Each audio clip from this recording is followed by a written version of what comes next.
dans quelques jours, Be'ezrat Hashem, il va se passer un événement. On va fêter le retour de la ville de Yerushalayim, ça veut dire même la vieille ville où il y avait le mont du Temple, à la domination d'Israël. C'est ce qui s'est passé en 1967. Et la date hébraïque de ce jour où la ville de Yerushalayim est revenue sous la domination du peuple d'Israël était le Kafhet Iyar, le 28 Iyar. Bien que dans les calendriers, vous allez voir que ici, cette année, ça va être fêté le 29 Iyar, c'est que tout simplement parce que le 28 Iyar tombe dimanche, et pour éviter que le Shabbat soit profané pour les préparatifs de cette fête, donc c'est décalé à lundi. Mais sachez que ce 28 Iyar, c'est également la fête, c'est-à-dire le jour du décès du prophète Shmuel Hanavi, le prophète Samuel, c'est son jour. Il y en a qui c'est le 28, d'autres qui c'est le 29, et la coutume à Jérusalem était qu'ils allaient le 28 dans l'après-midi, ils allaient en grand nombre jusqu'à sa tombe qui se trouve après Ramoth, le quartier de Ramoth, et ils restaient là-bas jusqu'au soir pour être que ce soit sur les 2 jours. Et je voudrais, dans ce cours, expliquer et prouver qu'il y a un lien entre les 2 événements. Ce n'est pas par hasard que c'est ce jour-là de Shmuel Hanavi que la domination sur la ville de Jérusalem nous est revenue. Alors pour mieux le comprendre tout cela, on va revenir d'abord avant tout sur le retour de la terre d'Eretz Israël sous la domination juive en 1948. Cet événement, sachez qu'il est déjà mentionné en allusion dans le livre, ce qu'on appelle le Etzraïm, l'ouvrage principal de la révélation de la Kabbalah qu'a écrit Rabbi Chaim Vital, de ce qu'il a entendu de son maître, le Harizal.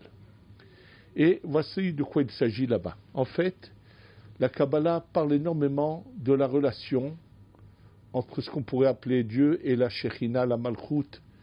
Ce n'est pas le moment d'expliquer en long et en large qu'est la Shekhinah, mais une image très courte et très simple pour le comprendre. Il y a une Gemara dans Masechet Chulin qui parle du soleil et de la lune.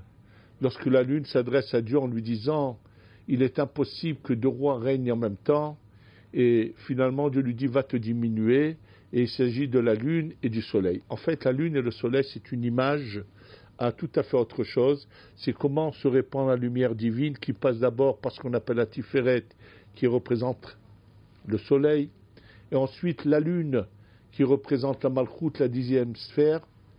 Et d'ailleurs, l'image de cela, c'est les chérubins qui étaient des fois face à face, dos à dos.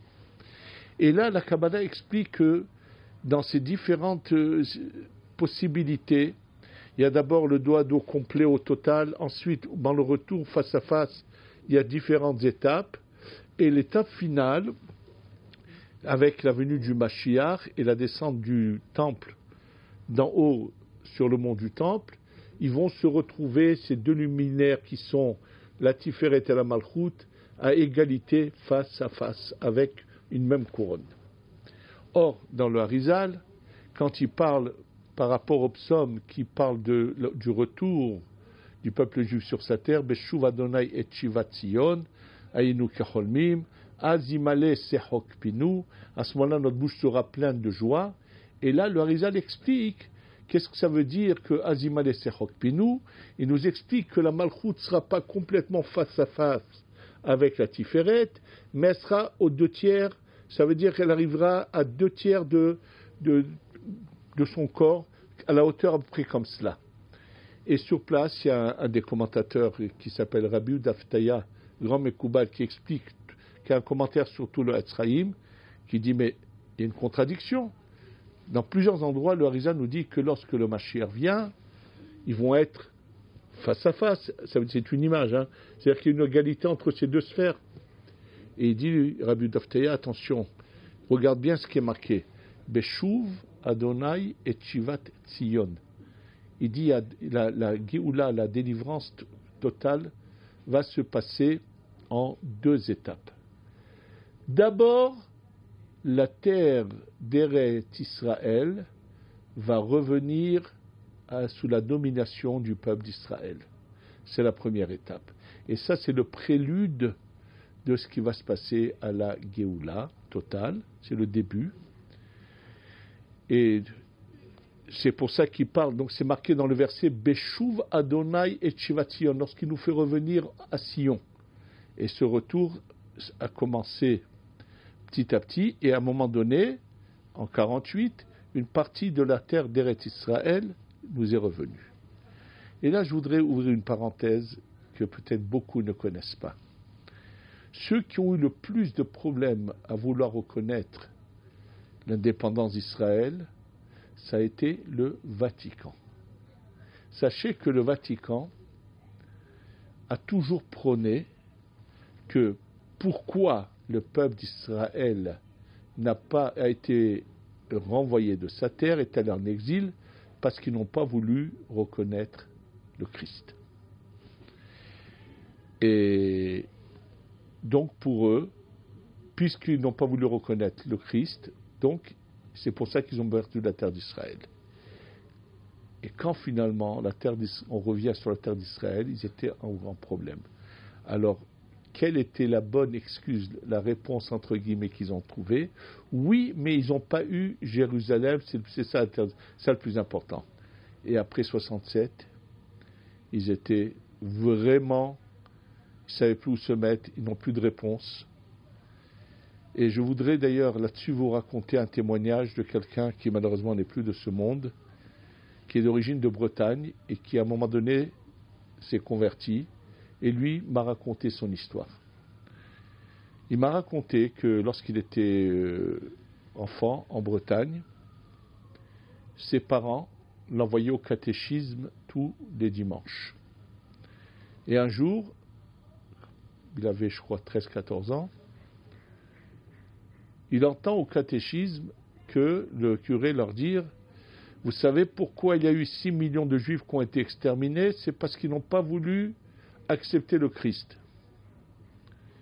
Mais il avait une grand-mère qui, elle, avait lu énormément, et entre autres, j'étais très surpris de l'entendre, lui était arrivé entre les mains une traduction d'un des livres de Rabbi Nachman de Breslev. Elle l'avait lu, et c'était une femme qui était très droite et très lucide, et elle a pris son petit-fils, quand il lui a raconté ça, elle lui a dit, elle a demandé à son petit-fils: ne crois pas à ces bêtises.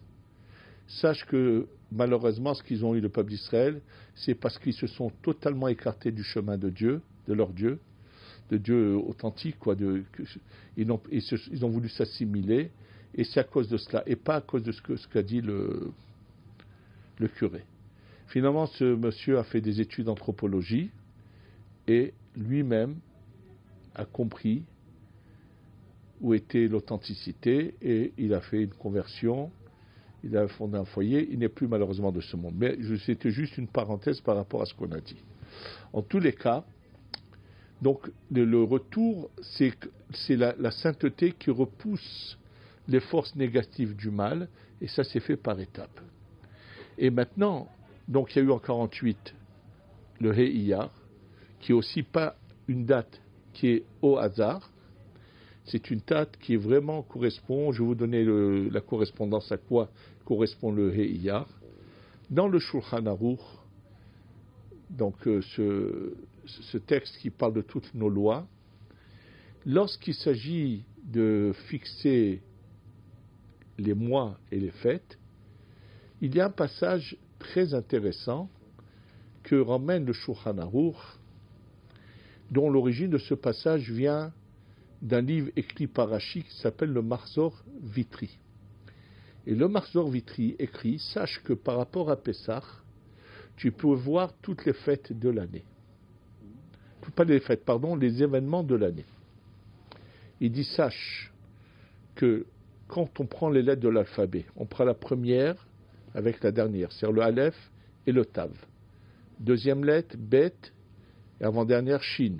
Troisième lettre, Gimel, et avant-dernière, Resh. On continue. Ensuite, Dalet, ça fera Kouf. Le He, Tzadi. Le Vav, P.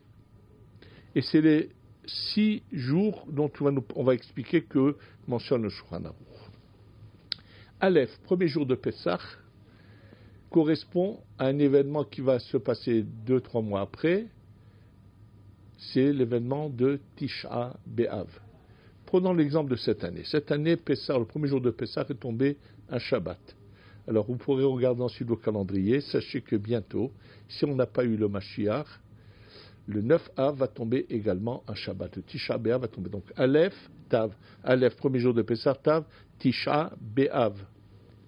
Deuxième jour de Pessah qui est un dimanche, Bet, Shin, Shavuot. Shavuot cette année tombe Motzai Shabbat un dimanche. Gimel, Resh. Troisième jour, ça va être Rosh Hashanah. Rosh Hashanah va tomber lundi, dimanche soir. Dalet, Kouf. Quatrième jour, ça va correspondre à Kabbalat Torah, Simchat Torah, qui sera un mardi. Pour vous, en route, l'arrête en tout cas, c'est le cas. He, Tzadi, le cinquième jour de Pessah, qui était un mercredi, va tomber Tzadi Tzom Kippour.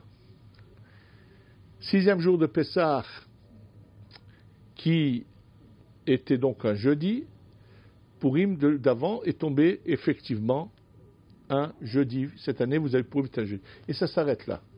Et si on continue, écoutez bien, Zayin, septième jour de Pessah, Aïn Hatzmaout. Toujours le septième jour de Pessah correspond au jour au 5 Iyar, où va être le Yom Ha'atzmaut. Ne vous étonnez pas que cette année, c'était pas un vendredi, ils l'ont de nouveau décalé à cause de la profanation du Shabbat. Donc, vous voyez bien le rapport. Maintenant, c'était la première étape. Et celle qui ensuite a eu lieu 19 ans plus tard, Yerushalayim, avec le rapport avec Shmuel Hanavi, sachez que Rabbi Chaim Vital, l'élève du Harizal, qui dès sa jeunesse avait une neshama, une âme très puissante, très forte, qui avait vraiment de grands pouvoirs, et Rabbi Chaim Vital raconte une de ses visions qu'il a eues avant de connaître le Harizal. D'ailleurs, c'est dans cette vision qu'on lui annonce sa rencontre avec le Harizal.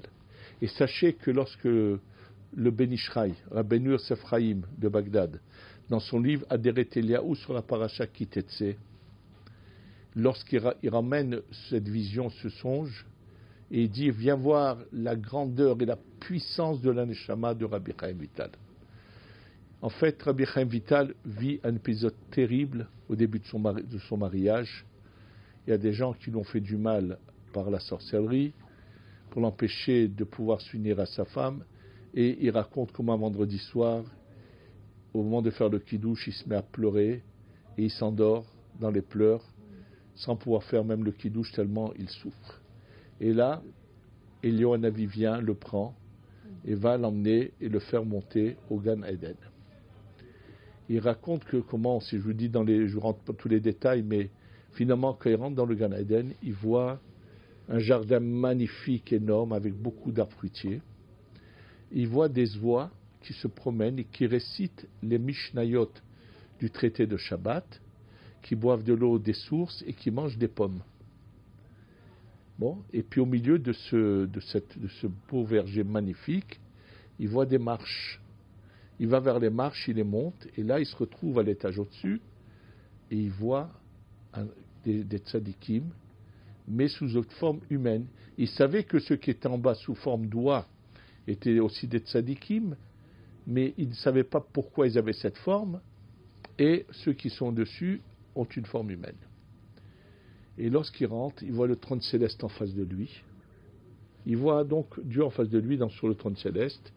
Il se met à lui parler. Il lui dit, viens mon fils Chaim. Et il demande à rester là-haut. Il n'a pas envie de revenir dans ce monde. Et Hachem, Dieu lui dit, non mon fils, tu as encore beaucoup à faire en bas. Mais il dit, j'ai peur de trébucher. Il lui a dit, écoute, continue dans ta voie. Et si tu continues dans ta voie, je te donne la place qui est à la droite du trône céleste. Et dans le rêve, Rabbi Chaim Vital lui dit, mais ça c'est la place de Shmuel Hanavi, du prophète Samuel. Il lui dit, oui, tu as raison, c'est la place de Shmuel Hanavi, mais depuis que le temple a été détruit, et que la vieille ville de Jérusalem a été détruite, il a décidé de laisser sa place au Gan Eden et d'aller s'endeuiller au-dessus de la ville de Jérusalem qui est là-haut, que tout ce qui est en bas a une représentation là-haut, et il se lamentera là-bas jusqu'à que la Jérusalem d'en bas sera reconstruite. Sache-le, il a décidé, c'est lui qui a voulu comme ça, il ne veut pas venir à sa place, tout tant que Yerushalayim ne sera pas de nouveau reconstruite. Bon, il y a encore d'autres choses qui lui est dit. Il lui explique pourquoi ceux qui sont en bas sont une forme d'oie, ceux qui sont en haut, il explique ceux qui n'ont appris que ce qu'on appelle le Pshat, la Mishnah, la Gemara, sans avoir voulu apprendre ce qu'on appelle la Kabbalah. Eux, vous ne voyez que la Shechina une fois par semaine. Ceux d'en haut, qu'on appelle Bene Aliyah, mentionné dans la Gemara, Masechet Sukkah Daf Pemeh, où il est mentionné ce terme de Bene Aliyah, ceux qui sont dans la Aliyah. Ce sont ceux qui ont voulu avoir accès à la lumière de la Torah, qui sont à un autre niveau. Et entre autres, il lui dit, redescends, va accueillir le Sefer Torah qu'on va rentrer chez les Ashkenazim bientôt. En fait, son Rav était Ashkenaz. Rav Yitzhak Luria Ashkenazi était Ashkenaz et non pas Séfarade, comme le pensait le Khatam Sofer. Bien qu'il était Ashkenaz, il a changé toutes ses coutumes, sa manière de prier, ainsi de suite. En tous les cas, on lui annonce beaucoup de choses et il redescend. Qu'est-ce qu'on retient de cette révélation que Rabbi Chaim Vital, que Shmuel Hanavi se lamente là-haut, pris là-haut, il a voulu voir Yerushalayim reconstruite.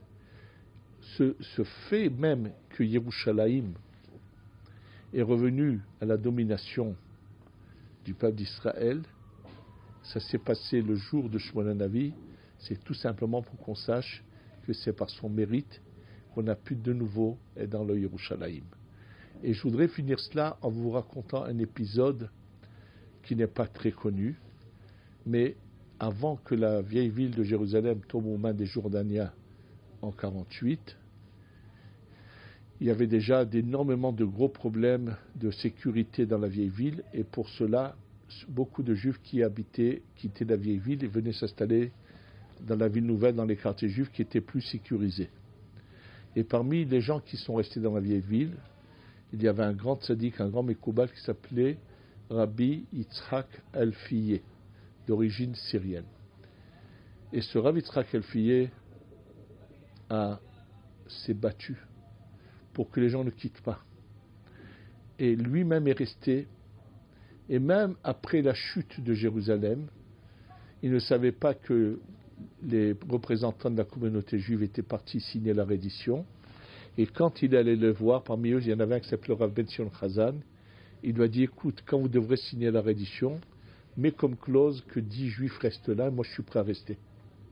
Il était prêt à rester, même sous domination jordanienne, mais pour ne pas quitter la vieille ville. Et là, le Rav Ben Sion Chazan, c'est trop tard, on a déjà signé la reddition.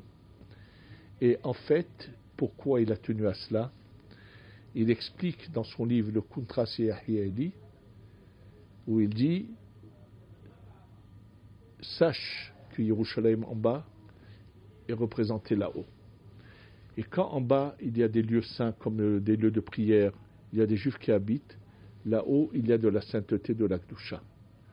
Et si ces gens-là sortent et qu'à leur place rentrent des non-juifs, là-haut c'est la Sitra Hara, les forces du mal qui rentrent à leur place. Donc lui voulait absolument préserver la sainteté de Yerushalayim. Malheureusement, ça ne s'est pas fait, mais ça s'est fait, Baruch Hashem, 19 ans plus tard. Et sachez que dans son livre, le Kuntras Yahieli, il ramène les paroles du Ramban, qui dit Ma'aseh Avot Siman Abanim, et qui dit que si tu veux connaître l'histoire des 6000 ans, vois les 6 jours de la création. Et là, Rabbi Yitzhak Elfiyeh, qui a écrit ce livre avant que l'État d'Israël naisse en 1948, il ramène la chose suivante. Et c'est ce qui est fort intéressant, c'est ce que lui écrit avait été écrit dans un livre qu'ont écrit les élèves du Gaon de Vilna, au nom du Gaon de Vilna, qui s'appelle Kolator, mais qui n'était pas répandu.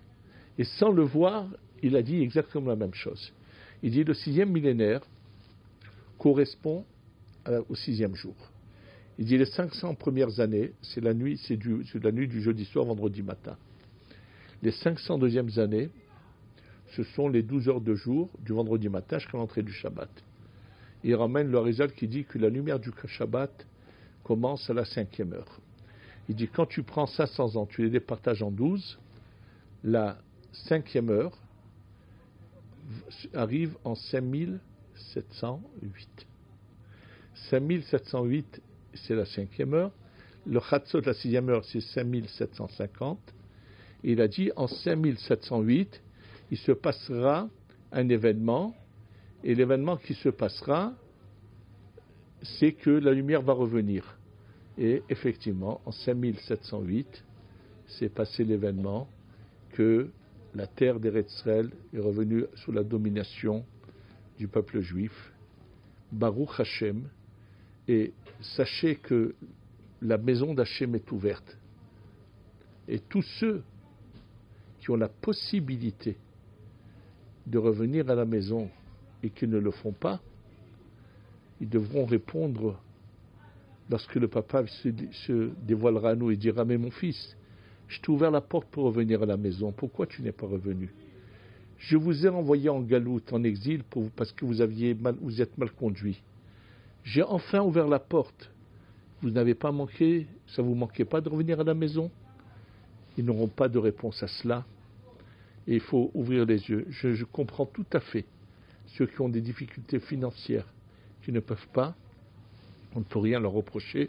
On ne peut pas non plus les encourager parce qu'on ne veut pas qu'ils viennent vivre des épisodes trop durs qui les obligeraient à repartir. Mais sont nombreux ceux qui ont la possibilité d'acheter leur maison, de venir s'installer, de vivre ici, et qui ne le font pas. Je ne sais pas avec quelle face ils accueilleront le Mashiach. Et sachez que Hachem attend cela de nous. La Kabbalah en parle dans tous les Mekoubalim l'ont dit, l'ont transmis. Là, je viens juste de recevoir un livre d'un grand Mekoubal qui a vécu la guerre de 48, Rav Yaakov Montse. Et là, il est raconté dans les détails quand la chemin pendant la libération en 48, les Jordaniens essayaient d'empêcher qu'il y ait d'accès à Yerushalayim. Et son fils raconte qu'un jour, au Beth Knesset, tout d'un coup, le Rav ouvre le Echal, fait des tfilotes. Il leur dit, ça y est, la route de Jérusalem a été reprise par les Juifs et elle va rester entre nos mains et il y aura un accès à Jérusalem. Eux ont fait de tout dans leur prière pour voir cette chose se réaliser. C'est dommage qu'il y en a qui ont déformé certaines paroles de nos sages, qui les ont mal compris et ont voulu faire autre chose et justifier tous ceux qui ne viennent pas. Mais vous avez la vérité devant vous, qu'Hachem aide tout l'Arm Israël à revenir bientôt et qu'on ait la Géoula Shlema très vite avec le Beth Amikdash. Shibane b'mera b'yameinu. Amen.